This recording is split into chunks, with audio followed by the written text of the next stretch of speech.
श्री महाकालेश्वराय नमः। श्री नीलकंठेश्वराय नमः।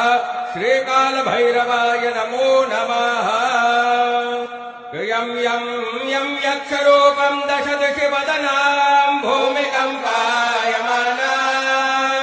सं सं संभारमूर्तिं शिरमुकुटजटा शेखरां चन्द्रबिम्बां दं दं दं दीर्घकेशं विकृतनखमुखां चोर्ध्वरेखा कपालां पम्पां पम्पापनाशं प्रणतपशुपतिं भैरवां क्षेत्रपालां।